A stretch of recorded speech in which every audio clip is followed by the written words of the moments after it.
Welcome to Parshas Hashavua. This week's Parshas Mishpotim. It also is, by the way, the first of the four special parshas that we read before and after Purim, so it's Parsha Shkolim. But we're going to focus a little bit on Parshas Mishpotim. Parshas Mishpotim starts off with the mitzvah of Eved Ivri, the Jewish slave, someone who perhaps stole and doesn't have enough money to pay back, or whatever the case is, and he goes and it's more like a lease, but he has to work for his master for 6 years. After 6 years, he's supposed to go free. If he doesn't want to go free, he says, I love my master, I love the environment that I'm in, I want to continue, then he can continue until the Jubilee year. But at that stage, the master must take him to the doorpost and pierce his ear. Why?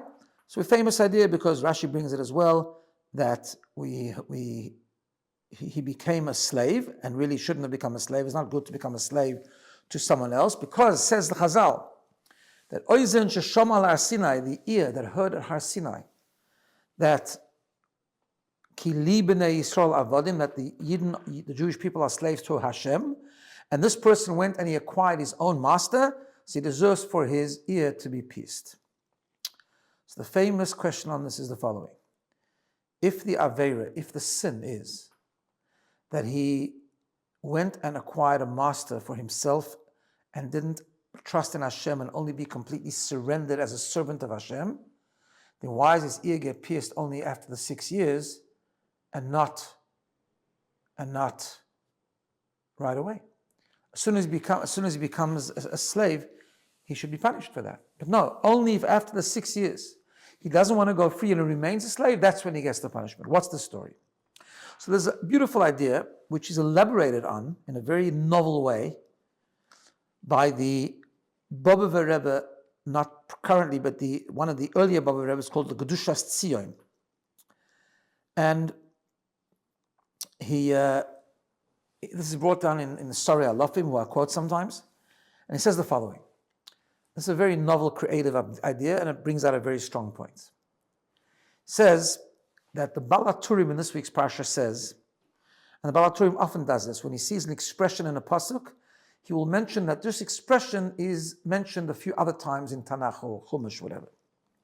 So just after the Eved Ivri, after the Jewish slave, there's an expression about a Jewish maidservant that has different halachas, and it says in the Torah, Lo seitzei ketzeis ha'avodim. You shouldn't go out like the regular slaves do. Lo seitzei ketzeis ha'avodim, like the regular slaves do. Then there's another pasuk which also has the word ketzeis. Ketzeis Moshe el ha'el. When Moshe Rabbeinu goes out of the tent. The Chumash is talking about the different things that would happen when Moshe Rabbeinu goes to the tent, come back, and so on. And then there's a pasuk in Tanakh that says, Ketzeis hashemesh bigvurosai. When the sun comes out with its strength. Unrelated psukim, all three have the word ketzeis. So the Gedushas Tzion says, what's the connection between these three psukim? He says the following. The Gemara in Avodah Zarah tells us, a famous Gemara, that L'osi Loveh Mashiach will come, the notions of the world will come and complain to Hashem and say, listen, why are you redeeming and having favor to the Jewish people? You should have given us the mitzvahs. So if you would have given us the mitzvahs, maybe we would have kept it. So Hashem responds to them, this is what the Gemara says, Hashem responds to them, I've got a very easy mitzvah for you to keep, the mitzvah of sukkah. So each one goes and makes a sukkah on top of his roof, and Hashem brings out the sun, a very burning hot sun, and becomes very uncomfortable to sit in the sukkah, and they just kick the sukkah and they go out. So the question is, what do you mean? We know that if a Yid sits in the sukkah, and he's mitzvah, he has pain for sitting in the sukkah, it's raining, or maybe it's unbearably hot, whatever the case is, he's absolved from the sukkah, and he may leave the sukkah. So what's the difference? They said the difference is very, very clear. The description in the Gemara of the person who doesn't really care about mitzvahs going out of the sukkah, he just wants the mitzvah for reward, or whatever the case is, he goes out of the sukkah as if he's happy. He kicks the sukkah. To heck with the sukkah. We're going out of the sukkah. A Yid who's sitting in the sukkah and wants to be Makai in the mitzvah of sukkah, but he's very, very uncomfortable, and the Shulchan Aruch tells him it is absolved from the mitzvah of sukkah, he goes out, but reluctantly. There's a reluctance to go out. He goes up humble, with humility, reluctantly. Unfortunately, I can't do the mitzvah of sukkah. So he says, what's the difference? He says, the difference is, how do you serve Hashem? Do you serve Hashem as a slave or a child? A slave is bound by the master's orders and just has to listen. Whenever he can get out of it, he does. As the Chazal's expression is, Avda behefkeira nichale. An eved, a slave, really just wants to be permissive. But he knows he can't. He's got to listen to the master, otherwise he's in trouble. A child who really respects his parents wants to do the will of the parent. He wants to connect with the parent. That's a different way of serving Hashem. So the eved is like the one who kicks the sukkah. As soon as he can get out of it, boom, we're done. The child who serves Hashem like a child, he wants to do the mitzvahs, he goes out, he's upset. Says the Kedushas Tzion, that now we say the 3 psukim. It says, Ketseis Moshe el ha'oil. When Moshe Rabbeinu went out of the oil, which could be interpreted when a Yid, Moshe Rabbeinu represents the Yidden, goes out of his sukkah to where? He goes to the oil, to where he's living. He goes out of the sukkah to where he lives. Why? Because he's uncomfortable when the other Ketseis Hashemesh bigvarasai, when the sun comes out very, very strongly. Says the pasuk, yes, you can go out of the sukkah, but don't go out like the other slaves do. Don't go out by kicking the sukkah and being happy that you're able to go out. That's the difference. So therefore we can explain also in our parsha.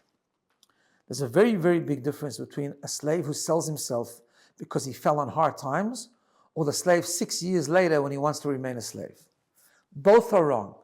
Anytime a Yid becomes a slave to another person, it's wrong because our master is only Hashem. But the first slave is like the child. Nebuch, he was on hard times. He doesn't want to become a slave. But he didn't have a choice, so to speak. He couldn't afford, he couldn't have bread to eat. So he sells himself as a slave, and Hashem forgives him because, Nebuch, he was kind of forced into it. It's wrong. He could have controlled himself, but he didn't. But we understand. But when 6 years later, when he has opportunity to go out, and suddenly he says, no, I quite like being a slave. Ahafti said, I love my master, I love this environment. And I want to stay on. Then says Hashem, you want to just reject it? You're not doing it reluctantly. You actually want to become a slave? That's when you need the punishment of the ear being pierced. So there's such a different thing, and I'll just connect it with something else, which has got to do with the next week's parsha. Sorry, not next week's parsha, a few weeks from now, Kisiso, when we read about the Egel Hazov. And I once saw a word like this, the Egel Hazov, the golden calf. Moshe Rabbeinu knew about it. He knew about it on the mountain. Hashem told him, your people have served the golden calf. They're terrible. They've forsaken me. I want to destroy them. And Moshe Rabbeinu on the mountain argues with Hashem, and he gets him to forgive them. And he says, no, how can you do that? I don't want to be the nation. I want the Eden to survive. All the things. Suddenly when Moshe comes back down the mountain and he sees them serving the golden calf, and he gets angry and he throws out the luchos and he breaks the luchos. He breaks the 10 commandments. He breaks the tablets. What's the difference? So I saw once that the difference is in one word. If you look at when Moshe Rabbeinu came down the mountain and he sees the Jewish people serving the golden calf, there's one word that gives it away. It says, Vayar es ha'egel. He saw the golden calf, v'hamecholos, and the dancing. On the mountain when Hashem told him the Jews are serving the golden calf, Moshe Rabbeinu says, no, they probably didn't mean to. They're just worried. They got anxious because I'm not coming back. They miscalculated. Of course, they're doing the wrong thing. But you can't really blame them. They really, they've been through a lot and so on and so on and so forth. But he thought for sure they did it, but they did it so reluctantly. When he came down the mountain, he saw, no. They're actually enjoying this. They celebrated. They're dancing around the golden calf. Then he got upset and he threw the luchos because he thought that's something that's very hard to redeem. From that we can learn, by the way, the opposite direction. Now we serve Hashem, when we do mitzvahs, we shouldn't do it reluctantly. The importance of simcha, showing that it's really who we are. That we want to do a mitzvah because we love it, not because it's a burden, but because it's a vehicle to become part of Hashem. And that's part of this whole idea that we serve Hashem as children with simcha and willingness to be connected to Hashem. That's it for today, and everyone should have a wonderful week and a wonderful Shabbos.